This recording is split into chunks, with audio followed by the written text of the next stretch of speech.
Welcome everyone to our webinar series on academic integrity, emerging and urgent topics. My name is Sarah Eaton. I'm at the Workland School of Education at the University of Calgary, and I also serve as the educational leader in residence at the Taylor Institute for Teaching and Learning, who hosts this webinar series, and I'm pleased to welcome you all to our session today. I'd like to start by acknowledging that the host of the webinar series, the University of Calgary, is situated on the traditional territories of the Treaty 7 region of Southern Alberta, including the Blackfoot Confederacy, comprising the Siksika, Kainai, and Piikani First Nations, as well as the Tsuut'ina First Nations and Stoney Nakoda, including the Chiniki, Bearspaw, and Wesley First Nations, and that the City of Calgary is also home to the Métis Nation Region 3. A few little housekeeping items before I hand the microphones over to our esteemed guest speakers today. All of your participant microphones are muted during the webinar. We invite you to ask your questions through the text chat box that is available to you as a participant. It typically is available as on your floating taskbar.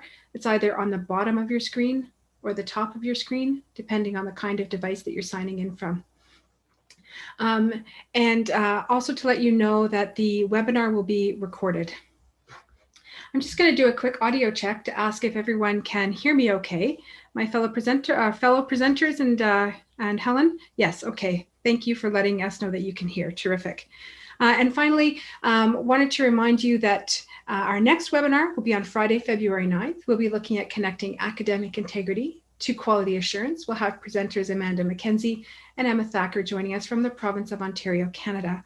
And for now, I'd like to turn the microphone over to my esteemed colleagues, Dr. Sarush Sabagan from the University of Calgary and Dr. Ismail Fazl from Simon Fraser University. Gentlemen, the floor is yours. Thank you, Sarah, and a warm welcome to everyone who has joined us today.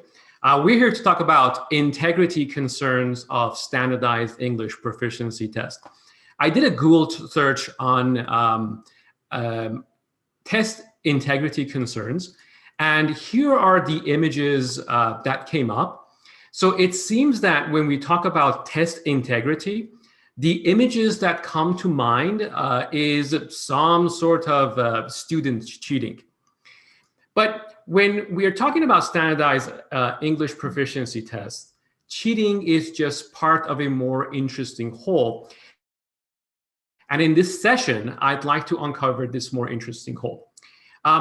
Integrity is a two-way street. While it is certainly wrong to cheat on an exam, it is also wrong to produce unfair and unjust tests and then create the conditions where people are compelled to take them. So I'd like to share my story with you. I was an IELTS examiner for 6 years. I worked with both IELTS organizations, that is the IDP and the British Council, in both Iran and also here in Canada. In 2011, I was part of a panel that reviewed and made recommendations about cheating cases that occurred during the IELTS. Honestly, we didn't really have much to talk about. We met once every 6 months or so, and we had 2 or 3 cases.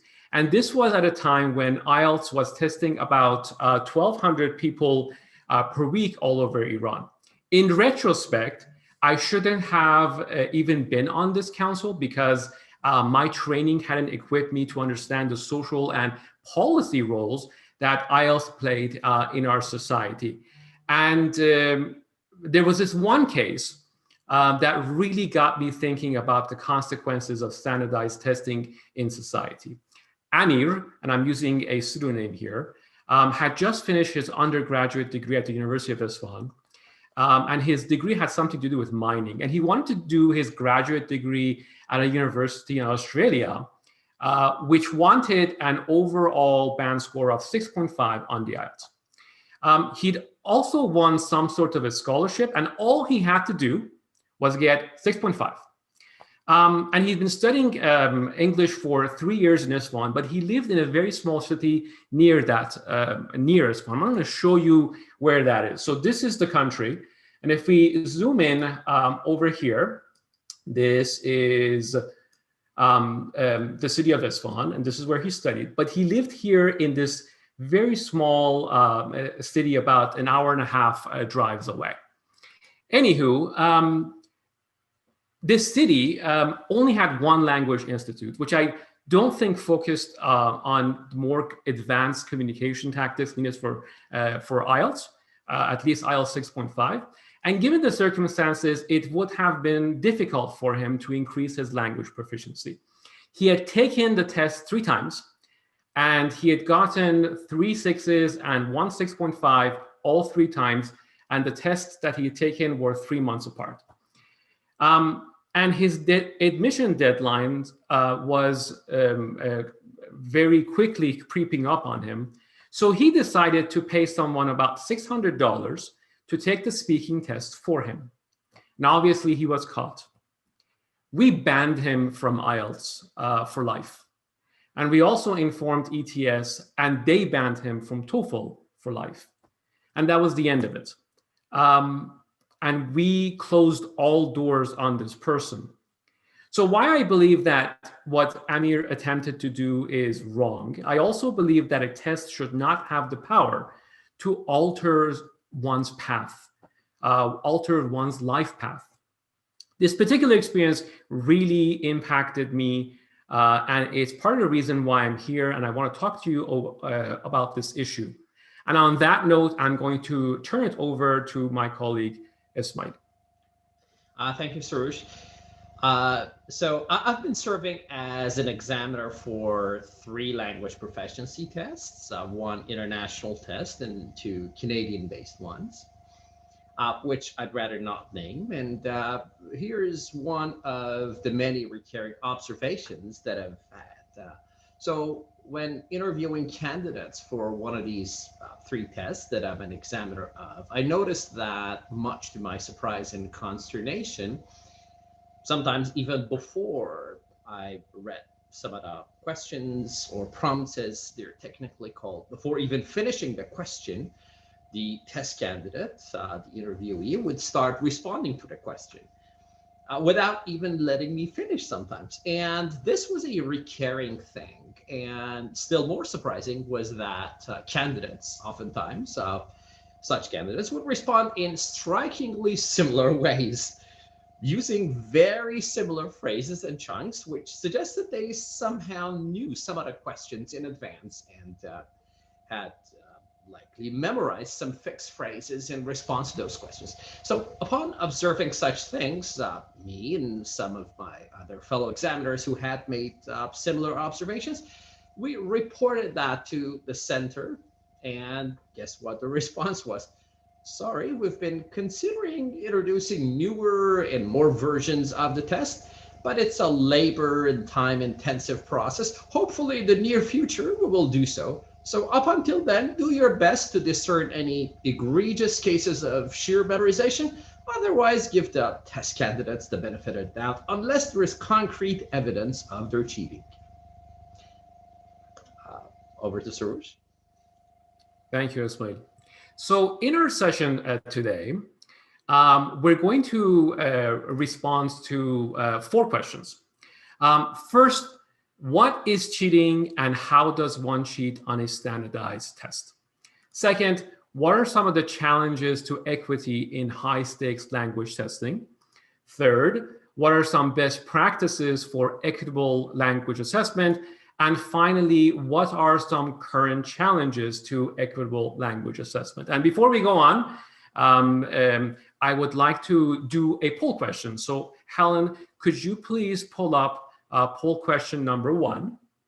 And it would be great if everybody could participate. And Helen, when the majority or everyone has responded, could you please share the results?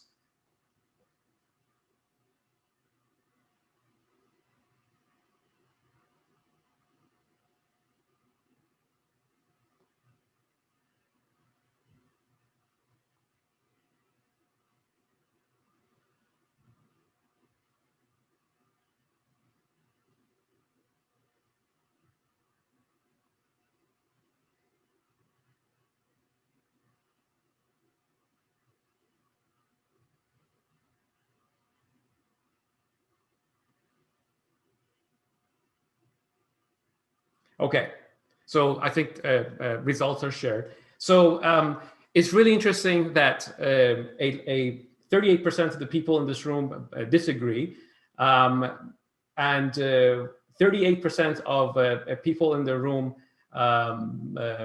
either strongly agree and agree. So I'm going to say, well, it's almost 50-50. And that's a very interesting result. And we're going to go through this session, see if we can change people's minds. Okay, thank you so much, Helen. So moving on, the next thing I want to talk about is we're going to try to respond to the first question. And the first question is, what is cheating and how does one cheat on a standardized test? So let's start with the definition of cheating first. There's certainly a lot out there, but the one I'd like is provided by Chiswick. I'm not sure if I'm pronouncing his name right. Cheating is any behavior that gives an examinee an unfair advantage over other examinees, or any action on the part of the examinee or test administrator that decreases the accuracy of the intended inferences arising from the examinee's test score or performance. Okay, so with that in mind, the next thing that we want to talk about is what exactly, or how does one cheat on a standardized test?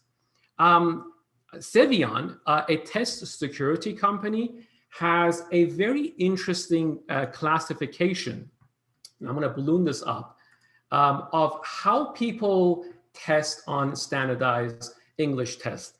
And I want to talk about how this classification applies to standardized English tests. And I'm not sure if you can see it, but I'm going to talk about these categories in just a minute. So going back to the classification, the first classification is an imposter. An imposter is a proxy, is a person who takes the exam on the behalf of somebody else. And I've already given you an example, but here is another one. This is from the Mail Courier. And in this article, in 2019, a Perth man was jailed for taking $32,000 from Indian students who cheated on their test. So this is a real thing, and it happens.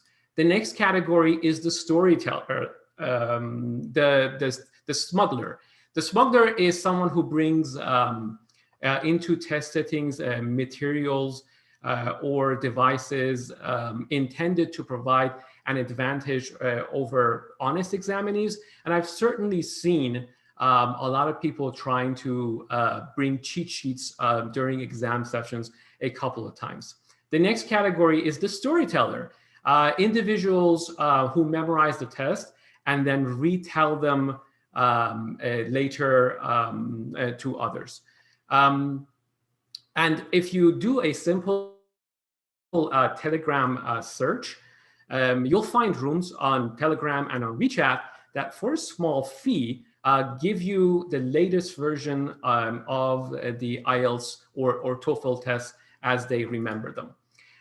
The gang chain is a group that memorizes and sells the items.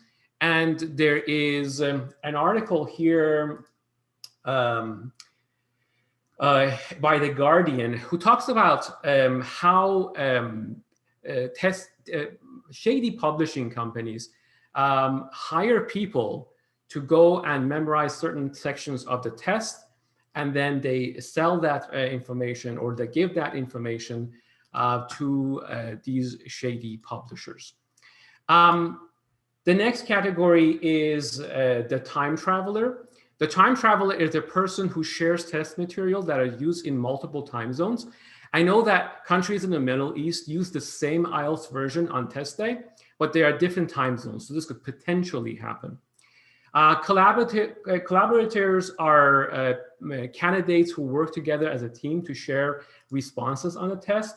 The Robin Hood category refers to test takers who are not involved, but whose teachers or other authorities are involved in changing student responses with or without the student's knowledge. Now, I've signed an NDA, and I can't speak about testing score procedures, but if a Robin Hood was exposed, I wouldn't be surprised. The insider steals a question and the fence sells the question. IELTS speaking questions could potentially be sold by examiners. Again, if it was exposed, I wouldn't be surprised.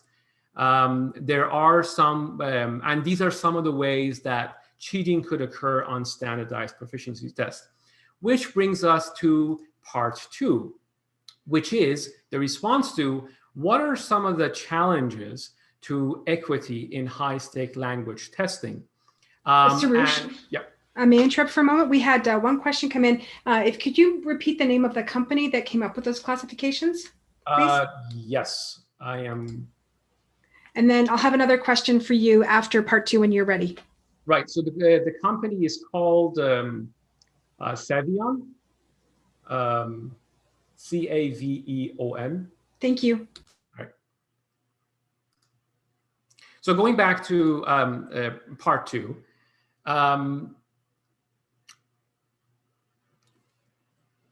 we're going to talk about the response to what are the challenges to equity in high stakes language testing.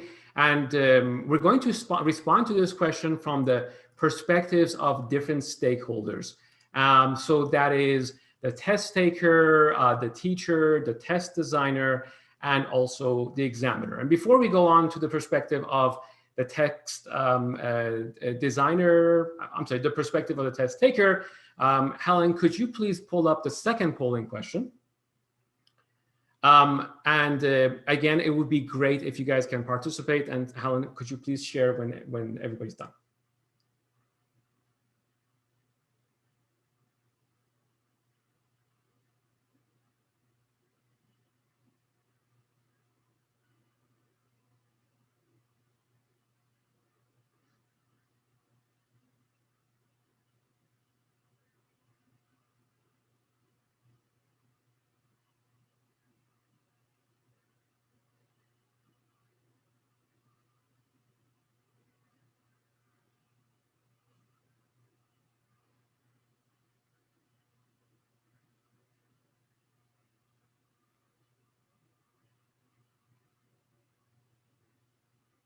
Okay. So it seems that the majority strongly agrees with the idea that for a test to be fair to all test takers, there is a presumption that you have to treat everybody with equal respect. So let's see if this applies to these standardized language tests. So moving forward, from the perspective of the test taker, I'm assuming that there is an underlying assumption that with standardized testing, test takers have equal opportunity to develop skills and knowledge, that they will be assessed in an equitable and fair manner. So let's see if research supports this. In a 2000, so I'm just going to bring that up. So in a 2019 study, the study found that test takers believe that the test is fair when everyone, including L1 speakers, take it. And you can find this in the conclusion in this paper. And the study also shows that most takers believe that the test did not provide an accurate measure of their testing abilities. And qualitative data indicated that test takers believe IELTS was a test of test wiseness rather than the test of English proficiency. And this perception was supported by another 2019 study that indicated that the test of IELTS and TOEFL seems to test for content of IELTS and TOEFL, not particularly for language proficiency overall. So based on just these two articles, it doesn't seem that the test is fair to all test takers. So let's move on and talk about the perspective of the teacher. So what about teachers? They are usually under pressure to offer dedicated test preparation programs, also known as coaching. So how exactly does coaching work? Well, if teachers familiarize students with the format of the test, it may reduce test anxiety, and that's not a bad thing. But that's not all. In coaching, teachers solely focus on activities that improve scores by narrowing the curriculum to focus only on content and the type of questions that are likely to be featured on the test. These activities can lead to improvement in scores without corresponding improvement in the underlying skills, and that is what's being sacrificed. All right, so before I hand it to Ismail, Helen, could you please pull up the third poll question, and let's see how our participants think about this one. So Rich, this is Sarah. Maybe while folks are answering the poll, I can interject with this question we've had from a participant coming to us today from Turkey. And you might be addressing this later on, and if so, feel free to let us know. But the question is, do you have any statistics or insights on test retakes? And the comment is, the students I've worked with continue to work and take the test many times, causing a lot of financial hardship to their families, and it keeps them from making any headway as they attempt to study abroad. I don't have statistics, but I do have, and I would gladly share papers that show that there is a lot of retakes, and these retakes actually increase test wiseness, and that could lead up to inflating the scores without actually improving the underlying proficiency. And I'll do that at the end of the session. Thanks so much. Okay, so to what extent do you agree with the following statement? A test ought not to be biased against any test user groups, and everyone strongly agrees with that. Ismail, you take it away. Thank you, Soroush. So when it comes to issues, when it comes to equity issues, in high stakes language testing, at least part of the blame falls on test designers. And by test designers, we mean testing companies, for instance, ETS, that is Educational Testing Service, which designs TOEFL and other exams, Cambridge ESOL, which designs IELTS. So these testing companies, or test designers, as the main financial beneficiaries of the standardized language test, which is a gigantic for-profit lucrative operation. They make a ginormous and huge amount of profit on these tests. So these companies also bear a responsibility to ensure or enhance equity and fairness of the very tests and instruments that they develop and make money out of.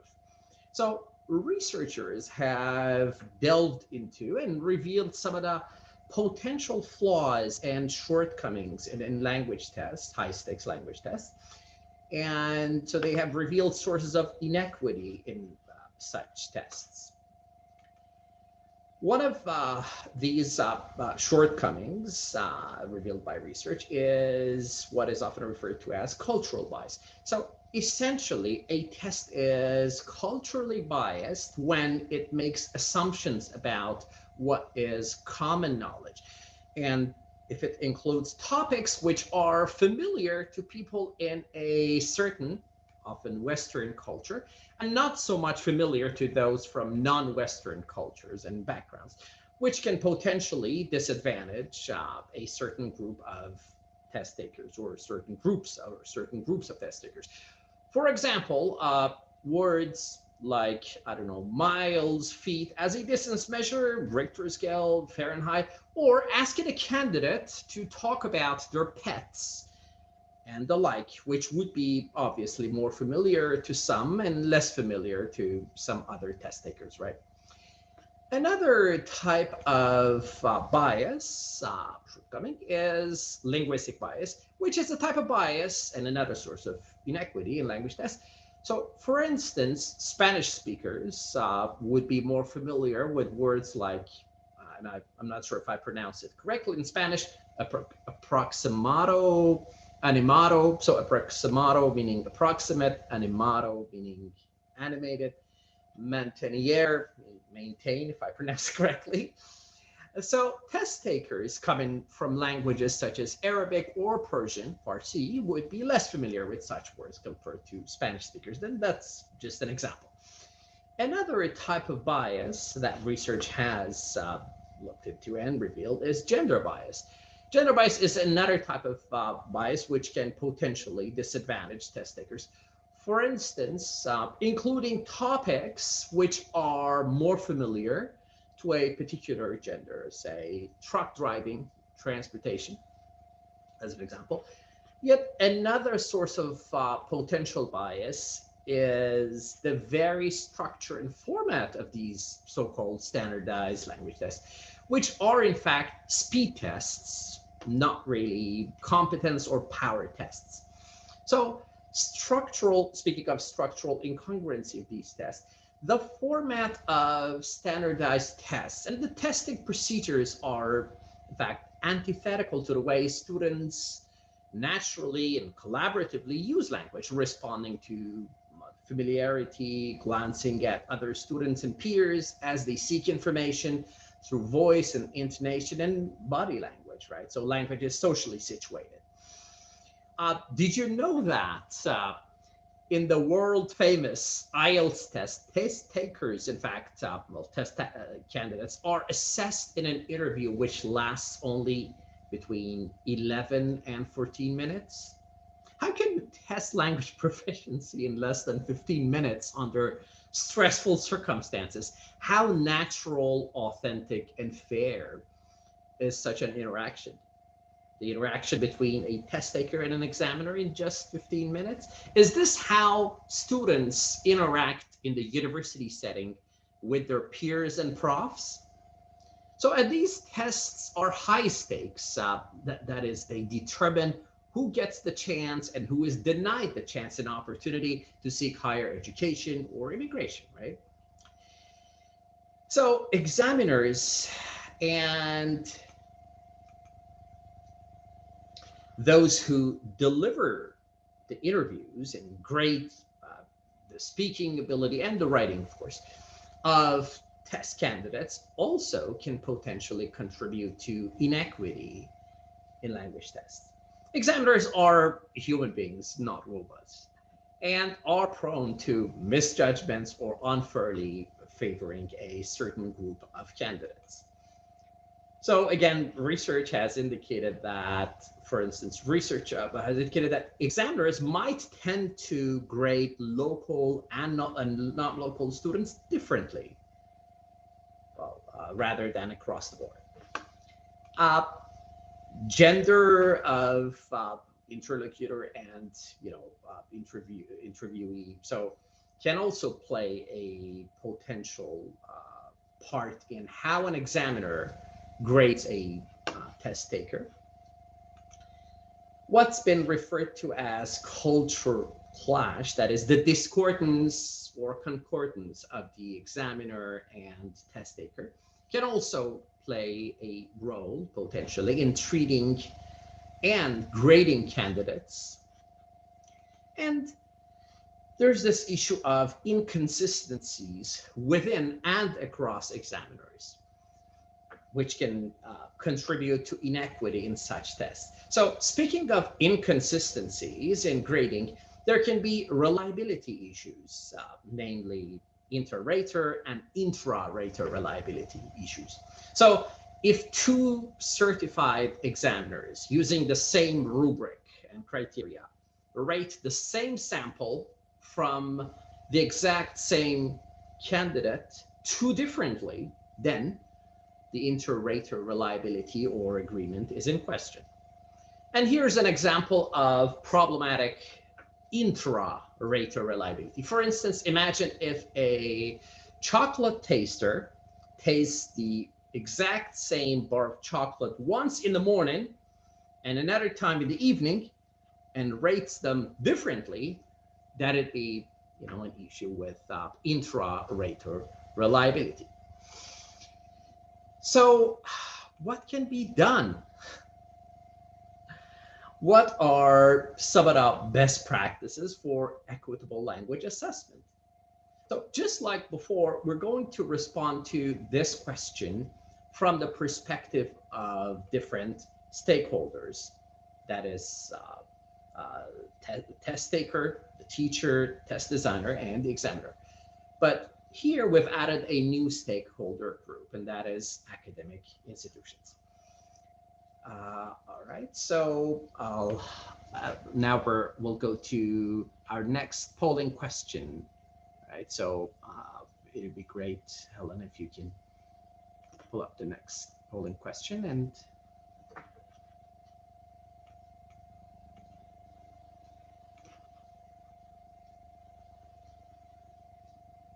then I'll hand it back over to you.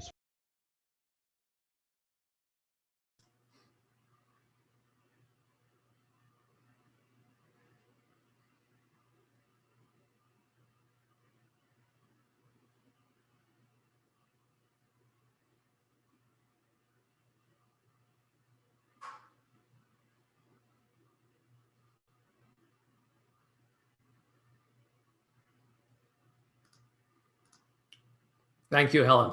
So I guess the majority would disagree with this statement. So the minimum requirements that we have for admission, they are the bare minimum requirements. That doesn't mean that you're guaranteed success based on your proficiency alone. So that's a very interesting perspective that you've shared with us.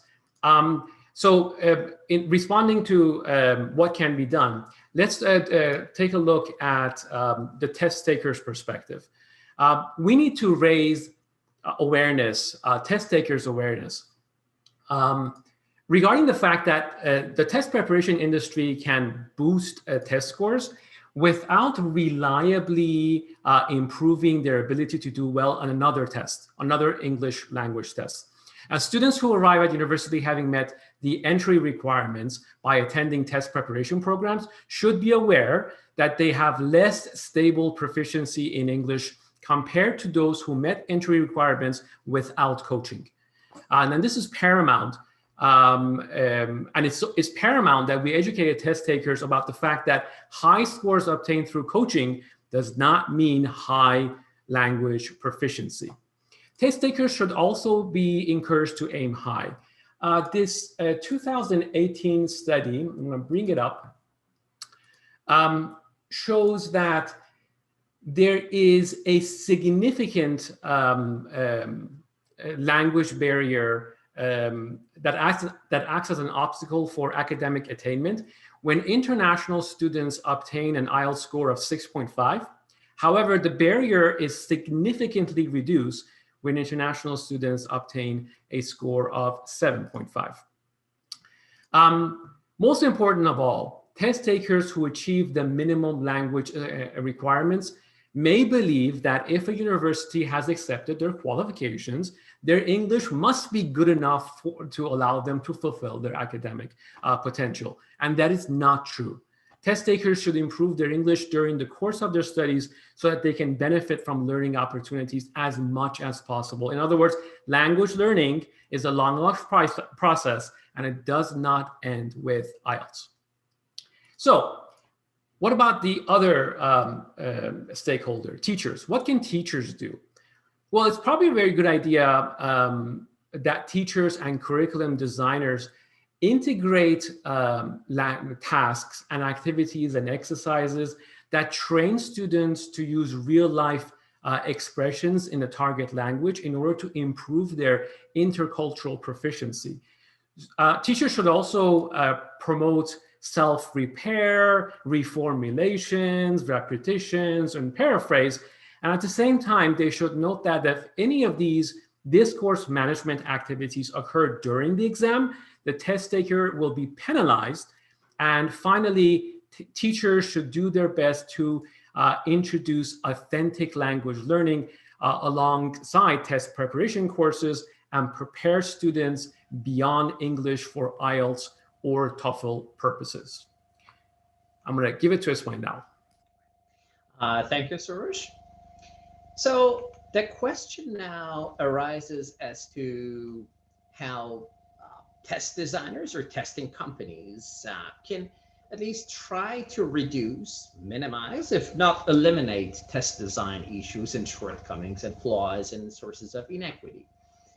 They can take steps to remove and weed out, to the extent possible, test items and topics that might disadvantage a certain group of test takers and cause issues of inequity and bias, cultural bias, linguistic bias, gender bias, and in terms of structural incongruency of such standardized tests, they can try to develop and deploy tests which allow for social interaction in a more naturalistic and authentic setting for language assessment. A potential solution, for instance, might be what is often referred to as dynamic assessment, which is aligned with ZPD, that is zone of proximal development, the Gotskin, but it's still in its infancy and has yet to be developed. Test designers also need to take due measures to have a stricter oversight and monitoring of how consistently and fairly and accurately and across the board examiners grade, right? Uh, Also, where possible, having multiple raters or two examiners rate the same sample can be helpful. And it's done in some tests, in fact, as they say, two heads are better than one, right? Choice of gender, moreover, it can be good to give test takers a choice as to the gender of the examiner that they feel more comfortable with. This can be particularly the case with, for instance, some Middle Eastern test takers in my experience. And more diversification. So test designers or testing companies also need to diversify their examiners and pools of test developers and item writers. So those developing test content need to come from and represent different and diverse cultures rather than all or mostly coming from the Western cultural background, right? Now, the question arises as to what examiners can do. Well, examiners obviously, they need to be bias savvy. They need to be keenly and critically aware of their implicit or explicit biases and try to avoid them. Right? Also, familiarity with local culture is important. It's important for examiners to develop more familiarity with the local culture and context where they operate. And needless to say, they also need to follow the standard protocols in grading. It's not uncommon, though, for examiners, particularly those with more experience, to rely on their guts to grade rather than the rubric and protocol, unfortunately. And academic institutions also, or universities, academic colleges, also bear part of the responsibility in addressing issues of inequity in language tests. First and foremost, they need to know that a language test is simply a measure, a snapshot of sorts, so to speak. A snapshot of a test taker's language competence, not the full picture. Admission committees should know that language test reports are not certificates, but rather just a measure. And as with any other measure, they are prone to errors in measurement. Now, the question is, what can they do? Well, considering these potential flaws in tests, one possibility is avoiding sole reliance on these language tests and employing multiple measures of language proficiency. For instance, I don't know, for example, grades from high school, courses in English, if available. In the case of international students, as an example, and that's just an example. Inclusion. So academic institutions also need to walk the talk.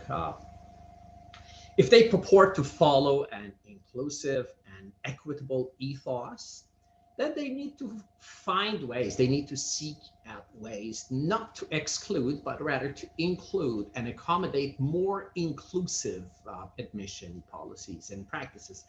Perhaps the bigger question that we should be asking more broadly is, how can we judge the language ability of students coming from various cultural backgrounds based on and according to one single standard, based on Western norms? It may not be fair, right? And the native speaker model of language competence and standards also needs to be revisited and rethought, revised. International students simply need to be competent users of English, not necessarily native life.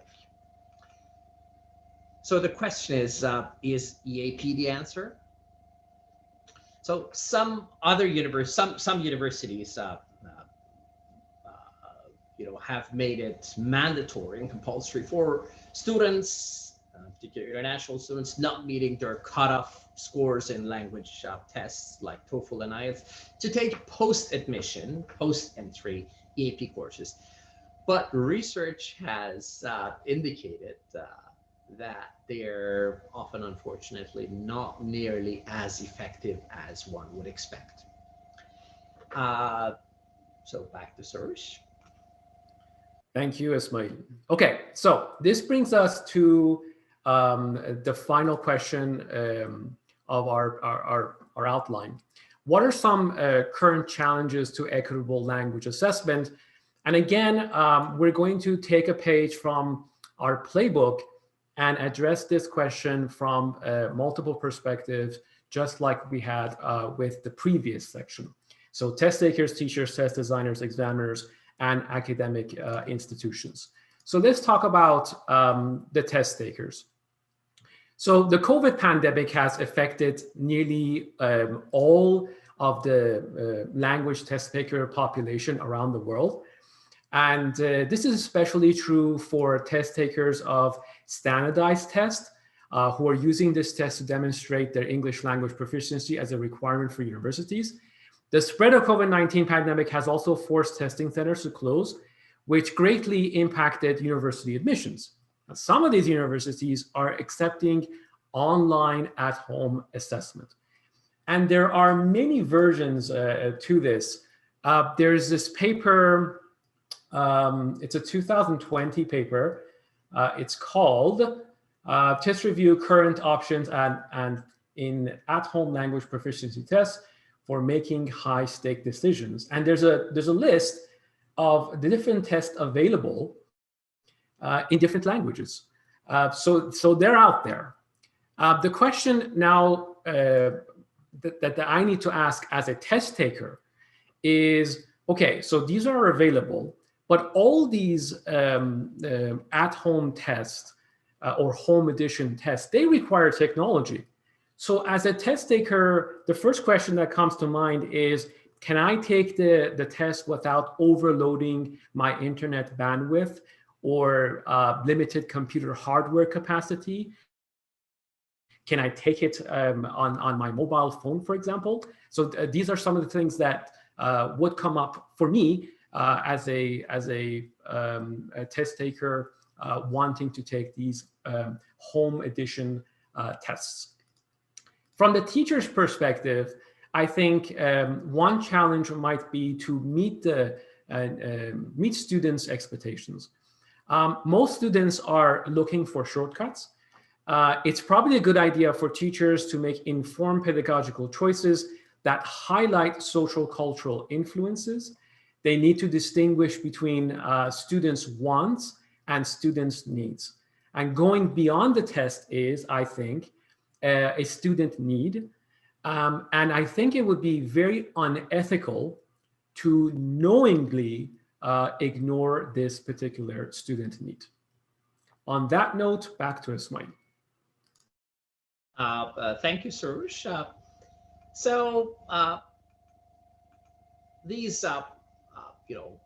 test designers or testing companies have introduced home editions tests, which Suresh referred to.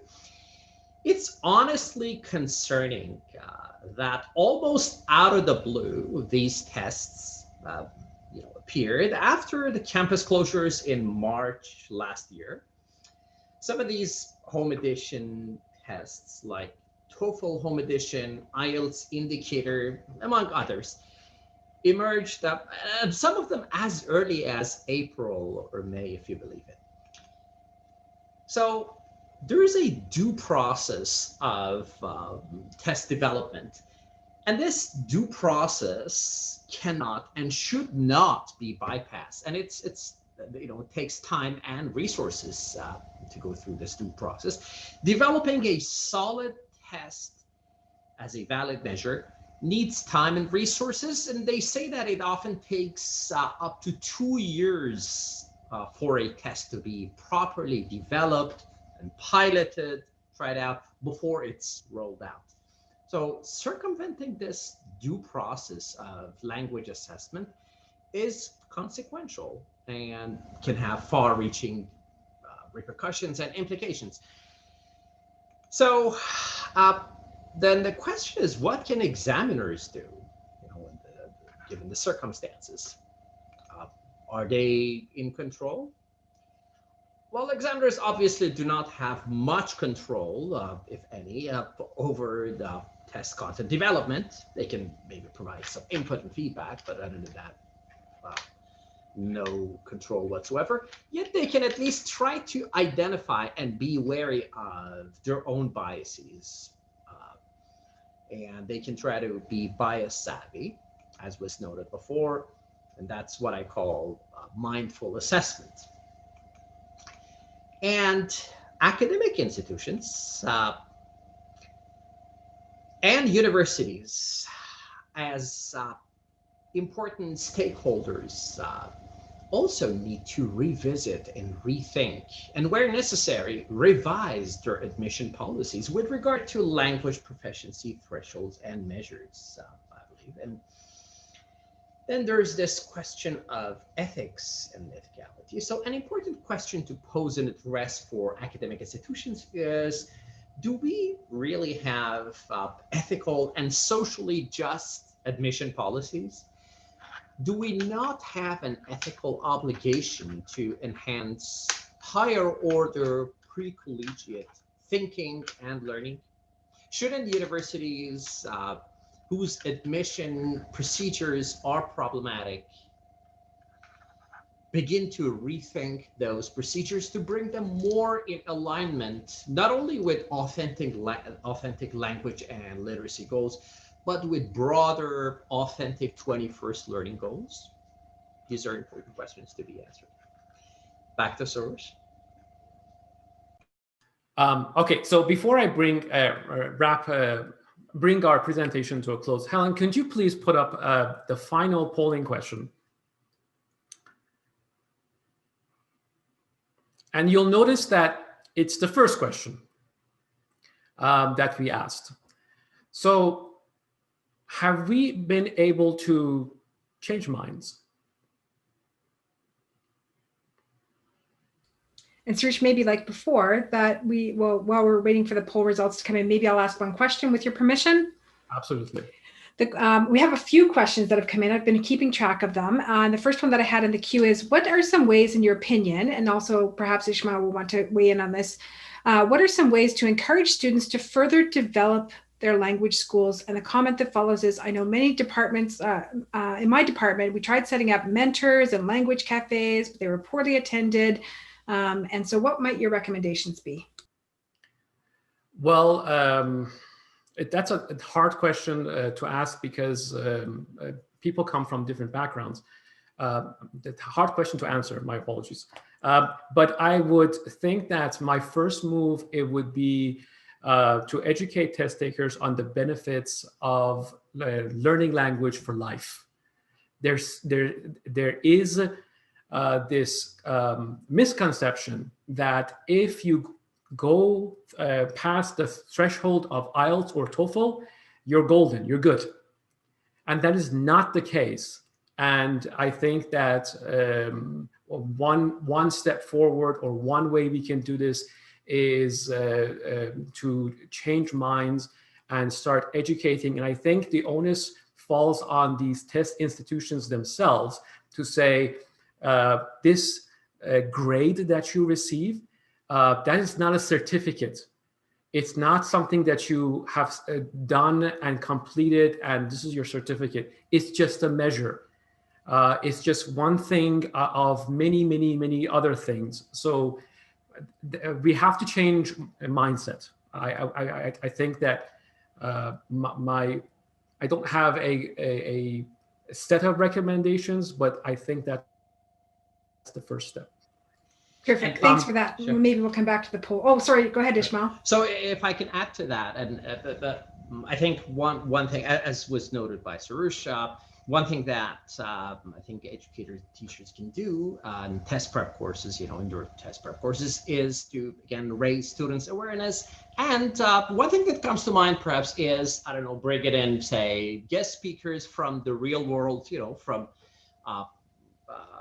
I don't know, different professions, and they can essentially, and then second language speakers who have, proceeded to take on good jobs, to come to classes as guest speakers, as an example, and then share with students, how, for instance, improving their English has helped them, beyond academia to get a job, to also to fulfill the needs of and requirements of their profession, and things like that, I would say.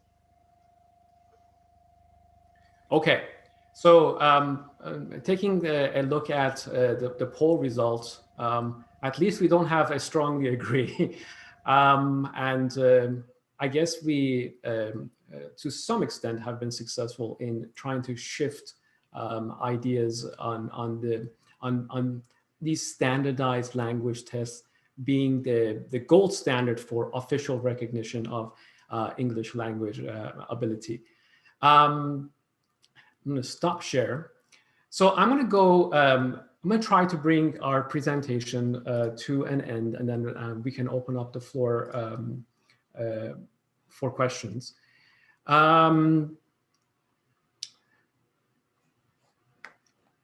So my first final point is, why is there cheating in standardized assessment? And I think, or we believe, that cheating is an inevitable consequence and a byproduct of high stakes testing. And as the stakes of a test increase, so does the level of cheating. So they're connected. If students are to succeed in academia, or when they start out in a new country, they needed to be prepared to do much more than get across the threshold of IELTS, which is 6 for most undergraduate studies in Canadian universities. So for example, a student with vocabulary size several standard deviations below the norm may find it helpful to access a dictionary during an exam. And universities know this, but they're not accommodating because they are not accountable. The onus is always on the test taker to learn the language. Standardized language tests, while claiming to be neutral, are biased towards member of the dominant culture within Western society simply because of the nature of their content, origin, purpose, and use.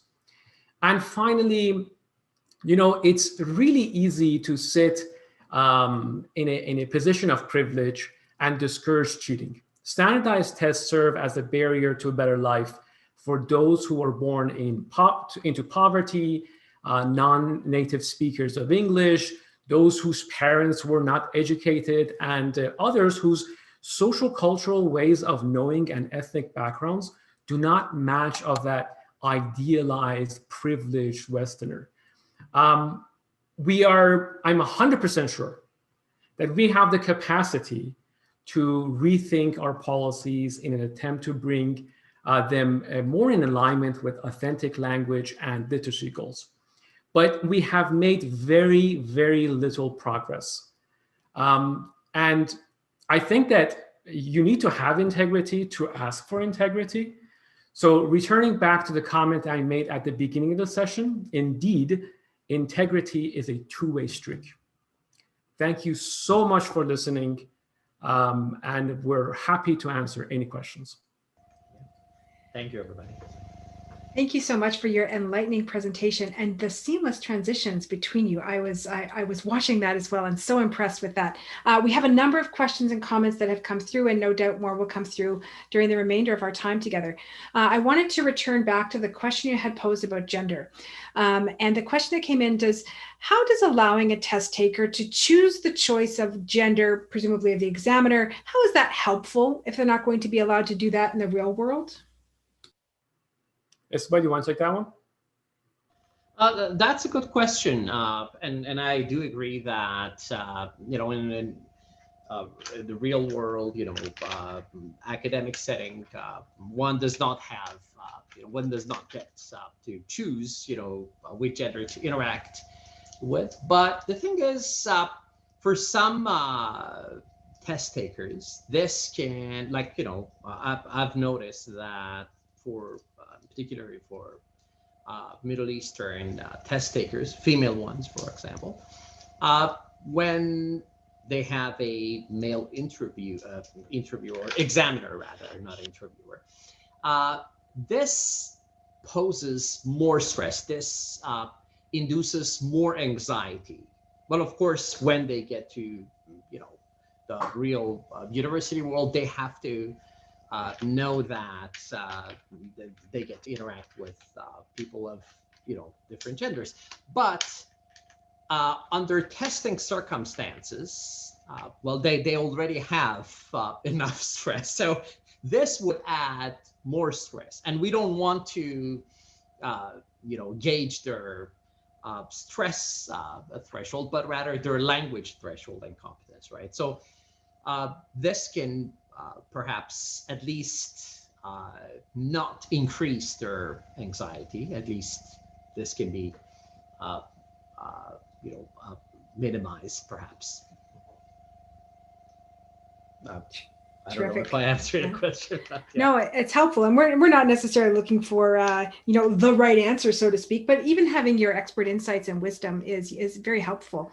And the next question came in, relates to EAP programs, and it's around. Could you please elaborate on your point that EAP is not as effective as one would expect if a person does not meet their desired IELTS test score for university admission? Let's see.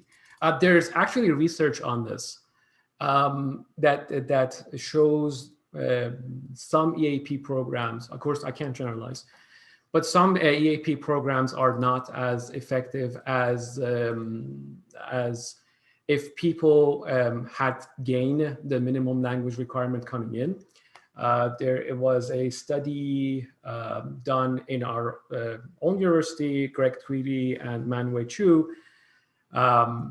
And they found that people who completed the EAP programs when they got into the engineering programs, even in engineering communication courses, they didn't do well.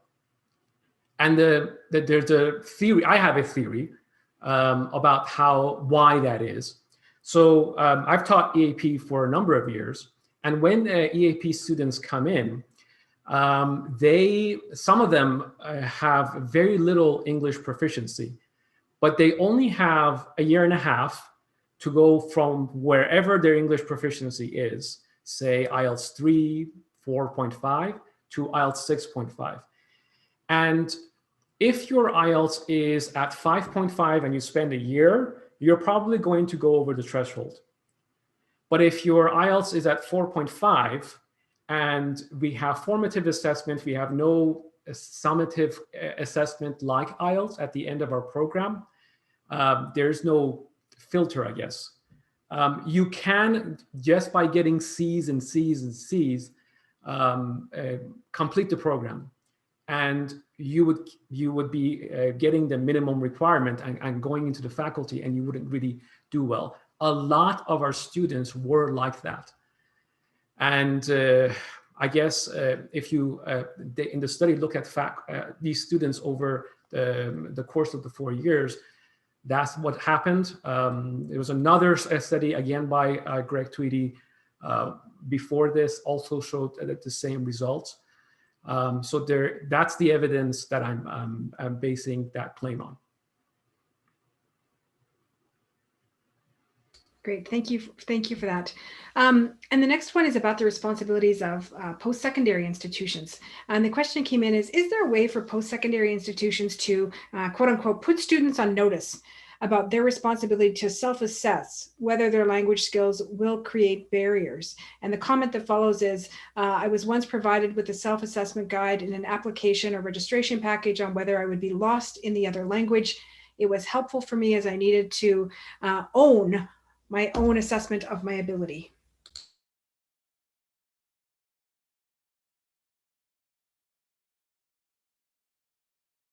Ismail, I'm going to give this one to you. I'm not sure if I got the question right. So if I understand it correctly, then the question is whether self-assessments would be a valid measure of one's language proficiency. Is that right? Maybe not so much around valid, but perhaps around a metacognitive awareness of one's own ability, as opposed to the score on a test being giving a student a sense of confidence that they will be successful. Right. So I would say the metacognitive awareness is definitely important, but again, I would think perhaps using multiple measures. So self-assessment could be one of the measures. We can't do away with language tests, obviously, but we can demand more of test designers and testing companies to develop more valid measures. So I would say having multiple measures would perhaps minimize these potential biases and would probably afford more confidence also to the students who want to enter universities. And obviously, tests are gonna remain, the high stakes and most relied upon measures. But probably one thing that we can ask for is to have multiple rather than sole reliance on a single type of measurement. Can I add to this? I think that one other step that we need to take is offer very reliable and valid feedback. When students get a grade regarding their language assessment, so they get a 6 on the IELTS, that 6 doesn't really tell you anything about how to improve your language. What is it that you need to do now? Is it how do you improve your reading? How do you improve your listening? How do you improve your speaking? 2 people who get 6 on the IELTS have very different language profiles. If they get a 6.5, that even diversifies even more. So we need to find a way to help students and give them feedback on, okay, so here are potential paths that you could take in order to improve your language. So these language centers, writing centers that we have in universities, they are great and they really help students, but they don't tell them they don't give them any autonomy. They don't tell them how to improve by themselves. And that's a component that is very critical and crucial that we're missing. Thank you for that. And you've actually made a beautiful segue into the next question, which is about standardized tests in general for university admission. And this came in as a private question for me. It's about whether other standardized tests used for admission, such as the MCAT for medicine, the LSAT for law, or the GRE in the United States for graduate admission.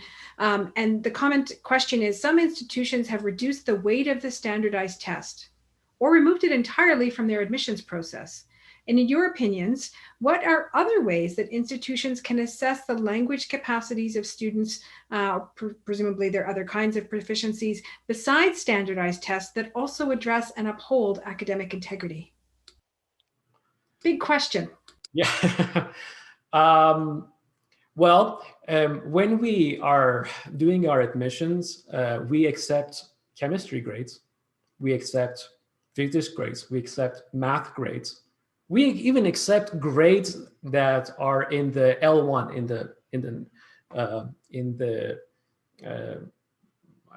the student's native language. But the only grade that we don't accept is English. So that's one marker. I don't think that that cutting off standardized testing entirely is a good idea at this time, because we don't have authentic measures.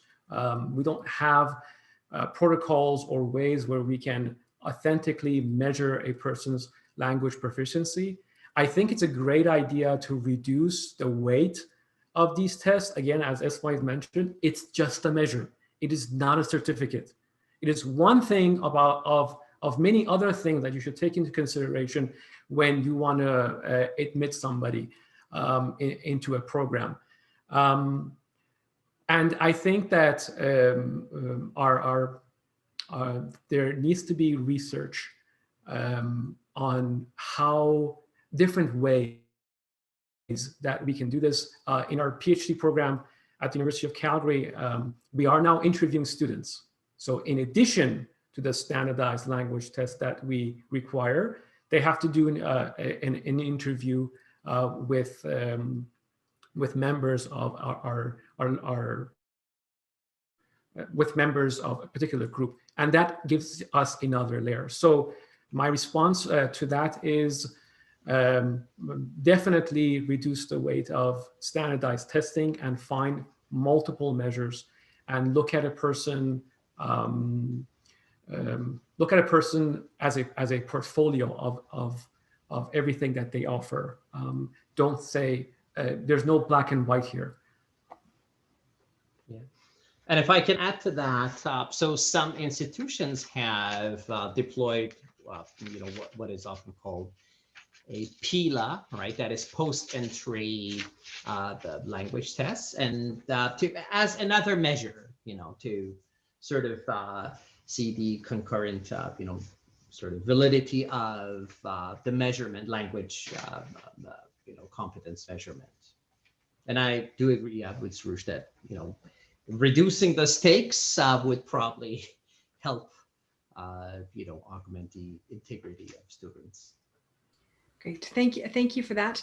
We have a lot of rich commentary in the chat, so I'll also invite you to maybe have a look at that. But I had a comment that came in that I think had an implicit question. So I'm gonna give you the comment and ask if you might know anything about the comment that was made. It was about testing, and it was, the comment was, multi-trait, multi-method matrix may help to establish construct validity dealing with convergent and discriminant validities. To my knowledge, there is no such study using this to compare different proficiency tests. So the implicit question is, do you know of any such studies? I don't know, Ismail. No, not that I know of, but in the Journal of Language Testing, so the Journal of Language Testing and Language Assessment Quarterly, there might be studies on that I'm not aware of. Okay, that's helpful. Thank you so much to both of you. And we do have a lot of other questions and commentary in the chat, but I think that those were the pressing ones from this session. But I wanted to offer you the opportunity to close up with any concluding remarks. I'm hoping that the final slide that I made covering the main aspects had the impact that we want. We like many of the participants, I'm just looking at the chat, have mentioned, we're looking for, we're saying that if there's cheating and dishonestly happening, one of the main reasons is because the stakes are high. I think that it's unethical and dishonest of us to create shaky, unfair, unjust tests and then compel people to take those tests. And then, in addition to that, have that measure be the sole measure of measuring one's language proficiency. I think reducing the importance of such tests and looking at people as a whole. These are, I mean, it's almost like we are punishing bilinguals. If you are a bilingual, you have to take this test, and the test, if it was authentic, if it was fair, if it was just, that would be great, but it's not. And this contributes to a lot of issues. It contributes to a lot of pain, financial. It contributes to a lot of stress, financial difficulties for a lot of people around the world. Ismail, you want to add to that? Thank you. I do agree with all the points that Saroush mentioned, and I think you're right in that integrity is in fact a two-way street, right? So if we hold students accountable, then we should also test. We should also hold testing companies and test designers who actually make profit out of this testing industry, language testing industry. We should also hold them accountable, and part of responsibility, as was noted before, also falls on test prep teachers and also on academic institutions. So I think we should be fair, across the board to all these stakeholders, and when we speak of integrity in language assessment. And thank you, everybody. Thank you so much for your presentation, both of you. And one of the things that I appreciated most about your presentation is that, although you're both scholars of languages, what you've said today aligns perfectly with the academic integrity scholarship discourse, which promotes a multi-stakeholder approach to academic integrity that includes students, educators, administrators, and community stakeholders. That's a framework that's been presented in a variety of ways by scholars such as Tracy Bertag, Erica Morris, Don McCabe, among others, many others. And what you've echoed today really speaks to the need that there's this is not about students, or it's not about students versus university, and there's no point in sort of discussing antagonistic or propagating antagonistic relationships, but that there are multiple parties involved with multiple and sometimes differing overlapping responsibilities. So I really appreciated that underlying message. Wanted to thank both of you for your expertise and the time that was obviously put into that you both put into preparing for today's presentation. So thank you very much again. I think everybody's learned a lot. You have lots and lots of kudos in the chat, and I'll save a copy of that chat for you. For everybody else, the recording will be made available to you in approximately 1 week after the team at the Taylor Institute has done some post-production work to get it ready for permanent archiving on the web. Thank you, everyone. Have a great day.